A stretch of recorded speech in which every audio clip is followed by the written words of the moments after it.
सह नौ भुनक्तु सह वीर्यं करवावहै तेजस्विनावधीतमस्तु मा विद्विषावहै। ओम शांति शांति शांति। संस्कृत एवं संस्कृति कक्षा तृतीय। कल की कक्षा में हमने चर्चा की थी वैदिक वाङ्मय के विषय में। जो हमारा भारतीय साहित्य है उसमें कौन कौन से विषय आते हैं उनके विषय में हमने चर्चा की थी। उसमें हमने देखा था कि 4 वेद, उनके अपने 4 उपवेद, 4 ब्राह्मण, 6 वेदांग, 6 उपांग, 11 उपनिषद और अन्य कुछ आर्ष ग्रंथ। तो एक बार हम उनका फिर से एक बार सिंहावलोकन कर लेते हैं। 4 वेदों में हमें पता है कि कौन कौन से वेद हैं। प्रथम ऋग्वेद, यजुर्वेद, सामवेद और अथर्ववेद। और उनके उपवेद कौन कौन से हैं? आयुर्वेद, धनुर्वेद, धर्ववेद और अर्थवेद। और उनके ऋषि कौन कौन से क्रमशः? ऋषि अग्नि, वायु, आदित्य और अंगिरा। ठीक है। और उनके विषय और विज्ञान। ठीक है। इसी प्रकार से हमारे 6 वेदांग कौन कौन से हैं? शिक्षा, कल्प, व्याकरण, निरुक्त, ज्योतिष। और 6 उपांग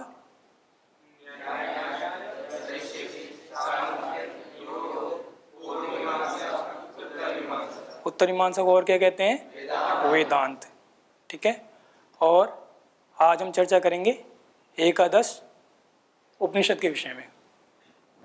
इससे पहले यहाँ पर एक श्लोक लिखा है आपके लिए।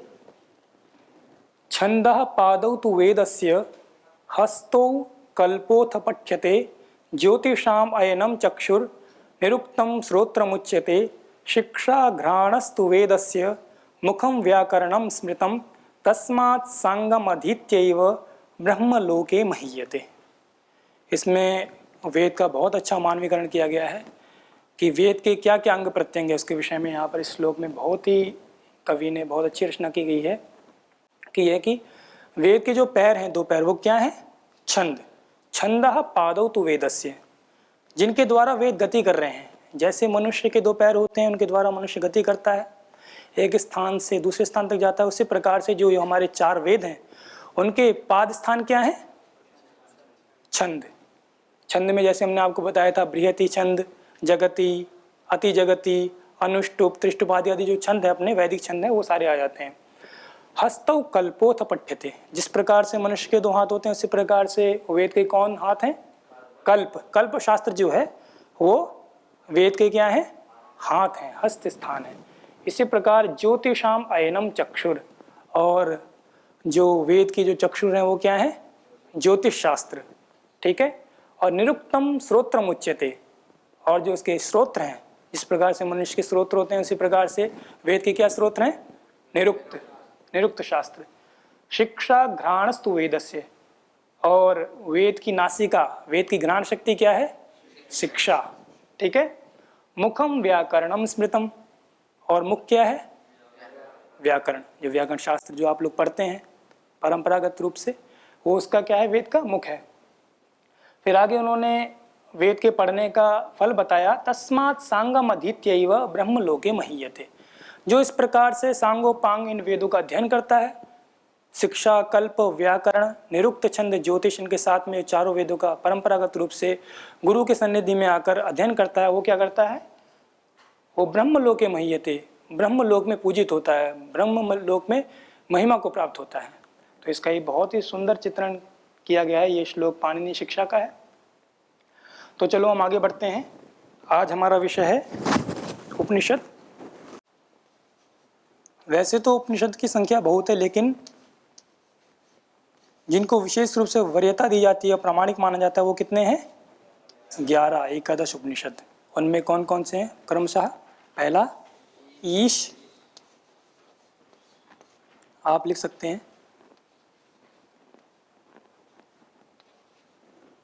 दूसरा केन, तीसरा कठ, इसको काठक भी कहते हैं, चौथा प्रश्न, पांचवा मुंडक, मुंडकोपनिषद, छठा मांडूक्य,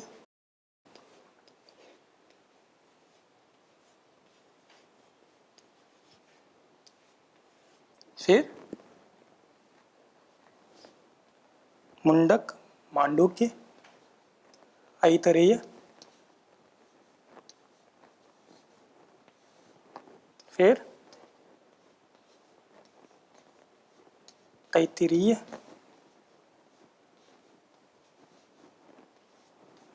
इसके बाद श्वेताश्वतर,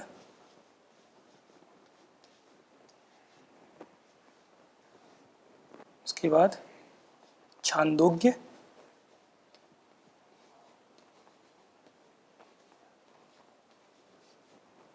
उसके उपरांत बृहदारण्यक।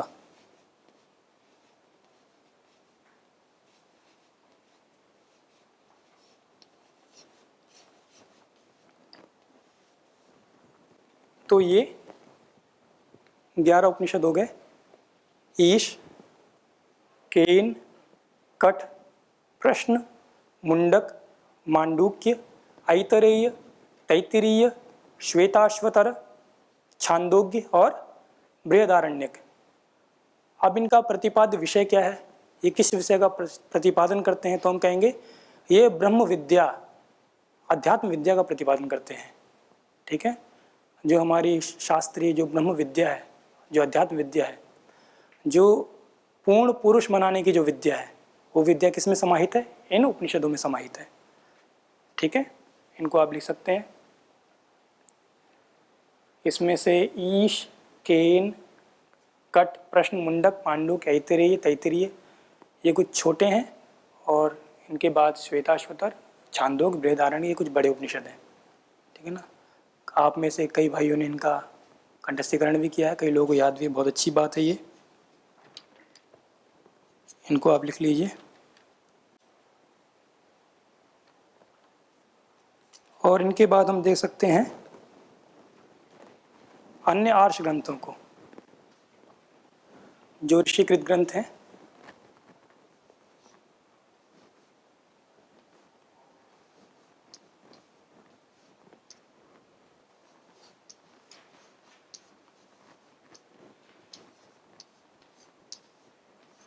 जो हमारे ऐतिहासिक ग्रंथ हैं, जैसे मनुस्मृति,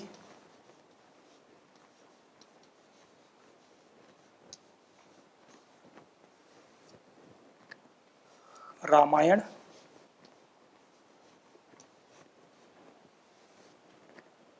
महाभारत,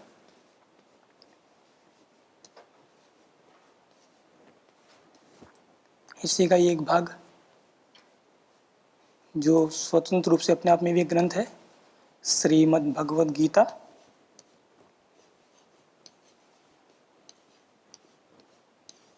जिसे मोक्ष शास्त्र भी कहा जाता है। फिर आप आयुर्वेदिक ग्रंथ ले सकते हैं, चरक संहिता,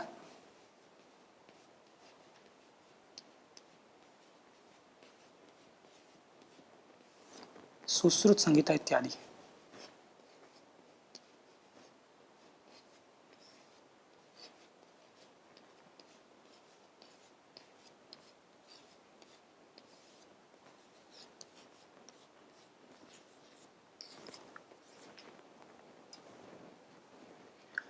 ये वैदिक परंपरा में पढ़े जाने वाले कुछ आर्ष ग्रंथों की सूची। मनुस्मृति जो एक स्मृति ग्रंथ है, इसका प्रतिपाद्य विषय क्या है, धर्म। ठीक है, फिर रामायण, महाभारत ये ऐतिहासिक ग्रंथ है। महाभारत का एक अंग है श्रीमद् भगवद गीता, जिसे मोक्ष शास्त्र भी कहा जाता है, जिसमें श्री कृष्ण और अर्जुन जी का अनुवाद है, संवाद है। फिर इसके बाद चरक संहिता, सुश्रुत संहिता, ये दोनों क्या है, आयुर्वेद ग्रंथ हैं। इनको भी अपने वैदिक वाङ्मय में, वैदिक साहित्य में परंपरागत रूप से पढ़ा जाता है। इनका अध्यापन चलता है। अब इसके बाद में एक उपनिषदों की बात चल रही है, तो एक उपनिषदों में ही एक मुंडक उपनिषद है, 5वां उपनिषद। इसमें कथानक आता है कि एक बार जो शौनक ऋषि थे वो किनके पास जाते हैं, अंगिरा ऋषि के पास में, और वो उनसे प्रश्न करते हैं, सत्य की जिज्ञासा को लेकर उनके पास जाते हैं, उनसे प्रश्न करते हैं कि कस्मिन्नु भगवो विज्ञाते सर्वमिदं विज्ञातम भवति इति, कि ऐसा क्या है कि जिसके जान लेने पर सब कुछ जान लिया जाता है। इस सृष्टि में ऐसा क्या वस्तु है, ऐसी क्या वस्तु है, क्या पदार्थ है, या ऐसा कौन सा सत्य है कि जिसके जान लेने पर, जिसके अंगीकार कर लेने पर सब कुछ जान लिया जाता है। तो इसके उत्तर में ऋषि अंगिरा कहते हैं, तस्मै सा होवाच द्वे विद्ये वेदितव्ये परा चैव अपरा चेति, कि 2 विद्या जाननी चाहिए। कौन कौन सी वो विद्याएं हैं, एक परा विद्या और अपरा विद्या। फिर उन्होंने परा विद्या क्या है वो बताया, अपरा विद्या क्या है वो बताया। उन्होंने कहा तत्र अपरा ऋग्वेद यजुर्वेद सामवेद अथर्वेद शिक्षा कल्पो व्याकरणम निरुक्तम छंदो ज्योतिषामिति। ठीक है, अपरा विद्या का स्वरूप क्या दिखाया कि जो हमारे 4 वेद हैं और वेदांग हैं वो क्या हैं, अपरा विद्याएं हैं। ऋग्वेद, यजुर्वेद, सामवेद, अथर्ववेद, शिक्षा, कल्प, व्याकरण, निरुक्त, छंद और ज्योतिष। फिर उन्होंने बताया परा विद्या के बारे में बताया, अथा परा विद्या यया तद अक्षरम अधिगम्यते, जिसके द्वारा अक्षर पुरुष की पहचान होती है, जिसके द्वारा वह अक्षर सनातन पुरुष जाना जाता है, जिसके द्वारा वह अविनाशी परमात्मा जाना जाता है, उसे क्या कहते हैं, परा विद्या कहते हैं। वो परा विद्या किसका परिणाम है, वह परा विद्या इसी अपरा विद्या का ही एक परिणाम है। इस अपरा विद्या के अध्ययन के बाद ही मनुष्य में ऐसा सामर्थ्य उत्पन्न होता है, वह विद्या उत्पन्न होती है जिसके द्वारा वो परमात्मा को पहचान पाता है, परमात्मा का साक्षात्कार कर पाता है। या तद अक्षरम अधिगम्यते, जिसके द्वारा वह अक्षर ब्रह्म जाना जाता है। तो जैसे कि आप सब विद्यार्थी हैं, और विद्यार्थी का प्रयोजन क्या होता है, विद्या अर्थ हो यस्य सा विद्यार्थी, विद्या ही अर्थ है, विद्या ही प्रयोजन है, इसका वो विद्यार्थी है। तो जैसे कि मीमांसा शास्त्र में एक बात चलती है, वहाँ पर ये बताया जाता है कि जब भी व्यक्ति कोई किसी प्रेरणा से प्रभावित होता है, या किसी वाक्य को पढ़ता है, या किसी आप्तोपदेश को सुनता है, तो उसके मन में 4 आकांक्षाएं उत्पन्न होती हैं। जैसे कि हमने सुना, इस कथानक को सुन के हमारे मन में उत्पन्न हुआ कि द्वे विद्ये वेदितव्ये, 2 विद्याएं जाननी चाहिए। तो ये एक विधेयात्मक वाक्य था, है ना, कि 2 विद्याएं जाननी चाहिए। अब 2 विद्याएं जाननी, जो समझदार व्यक्ति होते हैं, जो बुद्धिमान होते हैं, वो सोचते हैं कि ऐसी कौन सी 2 विद्याएं हैं, उसके जानने से क्या होगा, वो कैसे जानी जाएंगी, और उनको क्यों जानना चाहिए। ऐसे 4 प्रश्न उठे। एक, क्या जानना चाहिए, किस लिए जानना चाहिए, और कैसे जानना चाहिए, और किस प्रकार जानना चाहिए। इन्हें ही मीमांसा की भाषा में, शास्त्रीय भाषा में बोलें तो 4 आकांक्षाएं बोलते हैं। मैं इसको लिख देता हूँ एक बार। ये विद्या के क्षेत्र में नहीं, कोई भी लक्ष्य यदि आप बनाते हैं, कोई भी साध्य वस्तु को यदि आप प्राप्त करना चाहते हैं, तो आपके मन में, आपके अंतःकरण में, आपके चित्त में ये 4 आकांक्षाएं, ये 4 इच्छाएं उठेंगी। ये 4 प्रश्न सबसे पहले आपके मन में उदित होंगे कि किम भावयेत, किमर्थम भावयेत, केन भावयेत और कथम भावयेत। जब इन 4 प्रश्नों का उत्तर आपके मन मस्तिष्क में ठीक ठीक उतर आता है, तब आप उस साध्य लक्ष्य की ओर अच्छी प्रकार प्रवृत्त हो पाते हैं। वो 4 आकांक्षाएं हैं।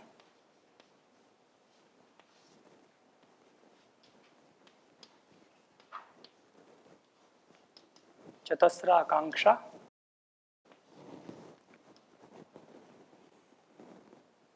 पहली आकांक्षा है साध्य आकांक्षा।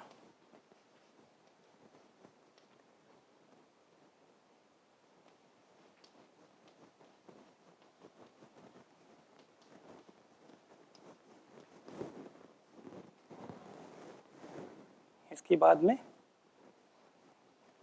कैमर्थ्य आकांक्षा, किमर्थस्य भावा कैमर्थ्यम,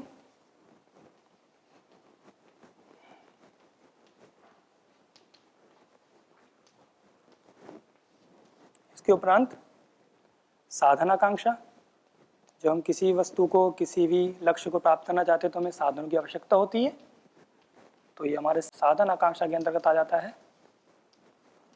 और इसके अनंतर इति कर्तव्यता,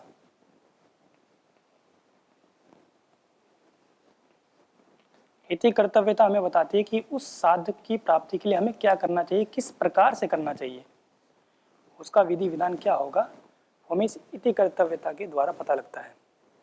यदि हम इसको प्रश्न के रूप में लें तो किम भावयेत, पहला प्रश्न हमारे मन में जो उठता है, हम क्या साधें, क्या सिद्ध करें। दूसरा प्रश्न किमर्थम भावेत, जब हमें ये पता लगता है कि हमें ये सिद्ध करना है, हमें विद्या की प्राप्ति करनी है, तो तुरंत अगला प्रश्न हमारे मन में उदित होता है कि इसे किस लिए प्राप्त करें, इसका क्या प्रयोजन है। फिर ठीक है, किस लिए प्राप्त करें ये भी पूरा हो गया, तो अगला प्रश्न हमारे मन में उठेगा कि साधनाकांक्षा किसके द्वारा, किससे प्राप्त करें, तो उसको कहते हैं, प्रश्न बनेगा केन भावयेत, इसके लिए क्या साधन बनेंगे, क्या उपाय बनेगा।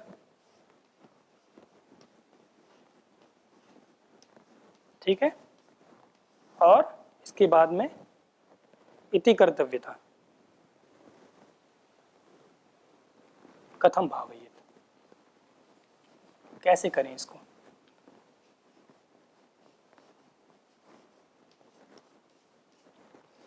विद्या की महिमा सुनी कि विद्या के जान लेने से सब कुछ जान लिया जाता है, आपके मन में एक भावना उत्पन्न हुई, उस भावना की पूर्ति के लिए फिर ये चार आकांक्षाएं आपके मन में आएंगी कि क्या प्राप्त करना चाहिए, क्या साधना चाहिए, क्यों साधना चाहिए, किसके द्वारा साधना चाहिए और कैसे साधना चाहिए।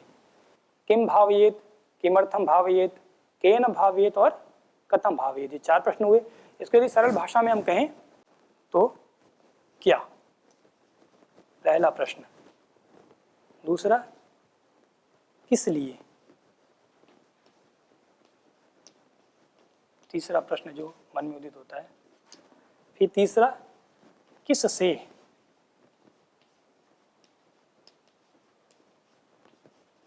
और किस प्रकार।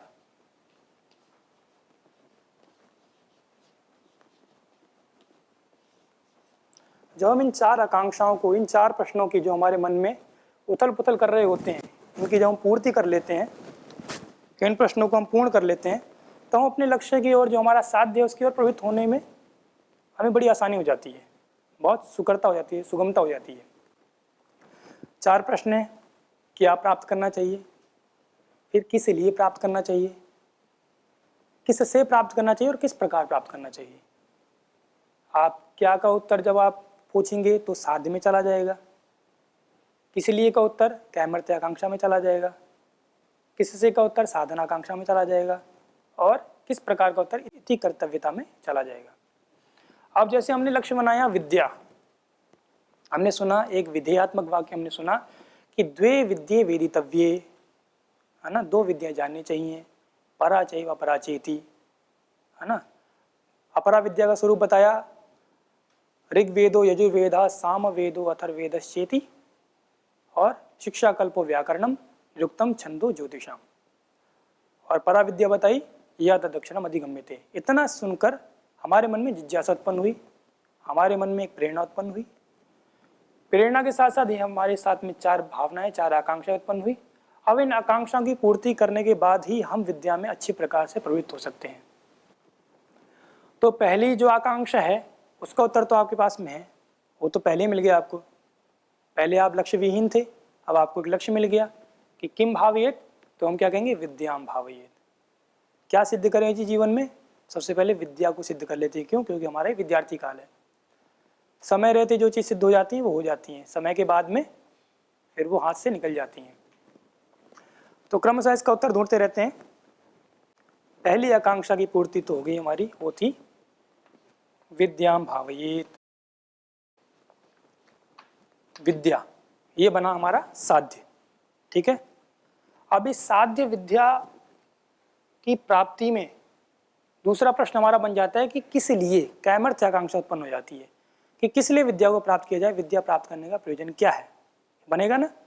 जैसे हम किसी कार्य में प्रवृत्त होते हैं तुरंत हमारे मन में प्रश्न उठता है कि क्यों करें जी इसको, किस लिए करें, इससे क्या लाभ होगा, है ना। एक सूक्ति आती है, प्रयोजनम अनुद्दिश्य मंदोपि न प्रवर्तते, कि बिना प्रयोजन के एक मंद व्यक्ति, मंद बुद्धि वाला व्यक्ति भी प्रवृत्त नहीं होता। ये तो विद्या बहुत बड़ा क्षेत्र है, तो इसके लिए कोई ना कोई प्रयोजन तो होना चाहिए। तो प्रयोजन क्या बनेगा, तो संभवतः एक महाभारत में श्लोक है, न विद्यया बिना सौख्यम सौख्यम नराणाम जायते ध्रुवम अतो धर्मार्थ मोक्षेभ्यो विद्याभ्यासम समाचरेत। उन्होंने कहा कि विद्या के बिना हमें ध्रुव सुख की, अचल सुख की प्राप्ति नहीं होती है। बिना विद्या के अभ्यास से हम सुख की प्राप्ति नहीं कर सकते हैं। इसलिए अतो धर्मार्थ मोक्षेभ्यो, जो सुख के परम साधन हैं धर्म अर्थ काम मोक्ष, उनके लिए विद्याभ्यासम समाचरित, उसके लिए क्या करना चाहिए, विद्याभ्यास करना चाहिए, है ना। तो किस लिए करना चाहिए, तो हमें क्या पता लगा, धर्मार्थ काम मोक्षेभ्यो विद्याभ्यासम समाचरित। तो ये कैमर्थ्य आकांक्षा हमारी पूरी हो गई ना कि विद्या का अभ्यास क्यों करें, तो धर्मार्थ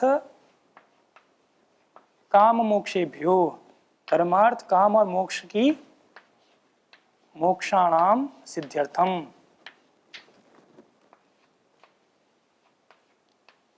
ये हमें आप उपदेश से पता लग गया कि धर्मार्थ काम मोक्षाणाम सिद्ध्यर्थम क्या करना चाहिए, हमें विद्या का अभ्यास करना चाहिए।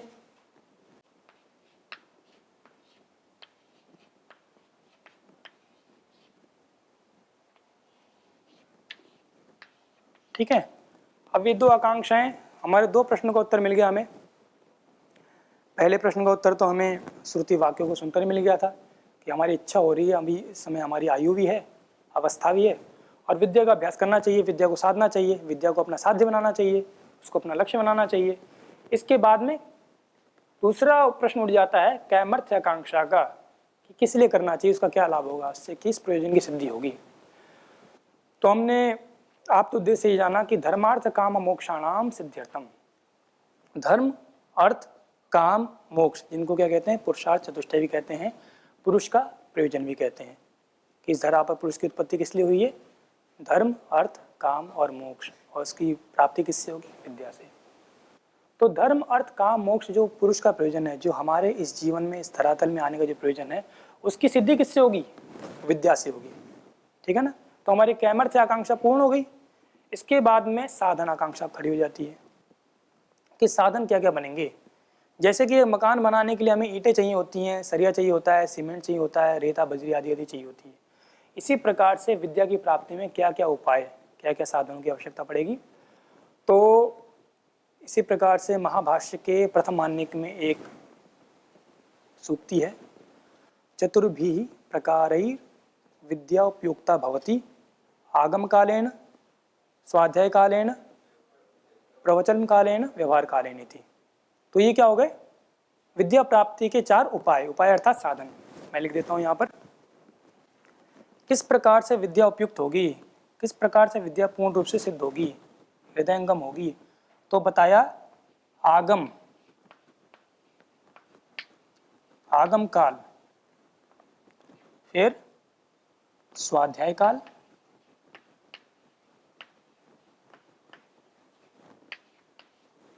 इसके उपरांत प्रवचन काल, इसके पश्चात व्यवहार काल। ये विद्या की प्राप्ति में चार साधन हमारे सामने प्रस्तुत हो गए। ये भी हमें किससे पता लगा, आप तो उपदेश के द्वारा, कि विद्या प्राप्ति के जो चार साधन हैं वो कौन कौन से हैं। चतुर्भिः प्रकारे विद्या उपयुक्ता भवति आगम कालेन स्वाध्याय कालेन प्रवचन कालेन व्यवहार कालेन थी। आगम काल किसे कहते हैं, कोई बताएंगे। आगम काल, जिस प्रकार से हम आपस बैठ के चर्चा कर रहे हैं, मैं यहाँ पर पढ़ाने की भूमिका में हूँ और आप पढ़ने की भूमिका में हैं, तो ये क्या है, आप जो भी मेरे शब्दों से पद वाक्य सुन रहे हैं उसको समझ रहे हैं, उसे यथावत उसके संबंध को, उसके अभिप्राय को जो समझ रहे हैं, तो ये अभी आपका क्या है, आगम काल है। इसके बाद में जो आपने इस कक्षा में अध्ययन किया, जो आपने समझा जाना, इसके बाद में जो आप अपने कक्ष में जाकर जिसका स्वाध्याय करेंगे, उसका पारायण करेंगे, तो वो क्या हो जाएगा आपके लिए, आपका स्वाध्याय काल हो जाएगा। और जब अपनी समझी हुई बातों को जब आप किसी को बताएंगे, समझाएंगे, तो आपके लिए क्या हो जाएगा, प्रवचन काल हो जाएगा। और जब उस समझी हुई बातों को, जानी बातों को जिसको आपने बताया, उसको स्वयं अपने आचरण में ले आएंगे, तो वो क्या बन जाएगा, आपका व्यवहार काल बन जाएगा। इन 4 साधनों के द्वारा, इन 4 उपायों के द्वारा आपको किसकी प्राप्ति होगी, जो आपकी प्रथम आकांक्षा जो आपने बनाई थी, जो आपने साध्य आकांक्षा बनाई थी, जिसके कारण से आप विद्यार्थी हैं, जिसके कारण आप विद्यार्थी कहे जाते हैं, तो उसके लिए क्या साधन बनेंगे, आगम, स्वाध्याय, प्रवचन और व्यवहार। वो विद्यार्थी कभी जीवन में सफल नहीं हो पाते हैं जो केवल आगम काल में तो ध्यान देते हैं लेकिन स्वाध्याय काल छोड़ देते हैं, या स्वाध्याय भी करते हैं तो प्रवचन नहीं करते, और प्रवचन भी कर लेते हैं तो व्यवहार में नहीं लाते। क्योंकि विद्या यदि हम इसको 100% माने तो ये आगम काल से जो हमें प्राप्त होता है वो मात्र 25% होता है। अभी आप जो भी कुछ गेन कर रहे हैं, जो भी प्राप्त कर रहे हैं, वो क्या है, 25% है। उसके बाद में जब आप स्वाध्याय करेंगे, उसको उस पर चिंतन करेंगे, तो क्या प्राप्त हो जाएगा आपको, उसका और 25% आपको मिल जाएगा। फिर प्रवचन करने में 25 और फिर व्यवहार काल में 25, और पूरा हो जाएगा आपका 100%। तो इनके द्वारा आपकी 100% जो विद्या है वो पूर्ण होगी, है ना। इनको यदि दूसरे शब्दों में कहें तो श्रवण, मनन, निधिध्यासन और साक्षात्कार भी कह सकते हैं। श्रवण के माध्यम से, मनन के माध्यम से, निधिध्यासन के माध्यम से और साक्षात्कार के माध्यम से भी आप अपने साध्य आकांक्षा जो आपकी विद्या है उसको पूर्ण कर सकते हैं। अगला इति कर्तव्यता। इति कर्तव्यता क्या है, तो इति कर्तव्यता के लिए चले आइए 33 उपनिषद की शिक्षावल्ली में। वहां पर दिया गया है अथादि विद्यम,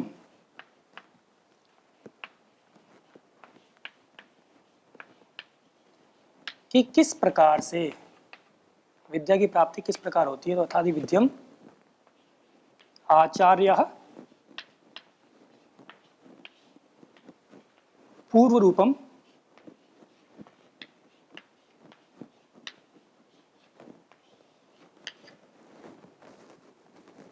अंतेवासी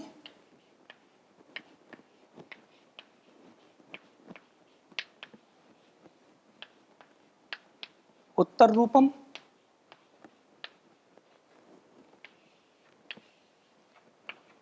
विद्या संधि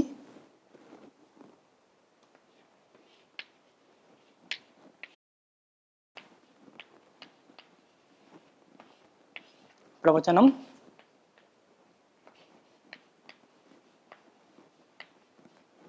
संधानम।